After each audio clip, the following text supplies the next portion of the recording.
আসসালামু আলাইকুম। আজকে আমার ফ্রিজে কোনো কিছুই নাই রান্না করার মতো। ভাত বসাইছি, ফ্রিজ খুললে দেখি কিছুই নাই। আছে বেগুন আর আলু। তো তাই বলে কি আমি না খেয়ে থাকবো? কিছু তো কিছু করব। ওই দেখেন, বেগুন আর আলু চাকবাজি করলাম।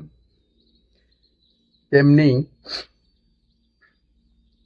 মানুষের জীবন থেকে যদি কেউ চলে যায়, তার জীবনে কি কেউ আসবে না? অবশ্যই আসবে।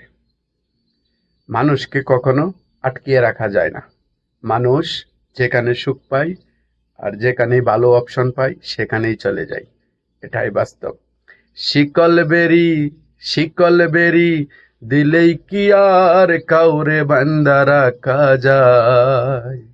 যদি থাকিতে না চাই, শিকল বেরি দিলেই কি আর কাউরে বান্দা রাখা যায়? যদি থাকিতে না চাই, কি লাভ হইল শিকল বেরি দিয়া পাখির গা?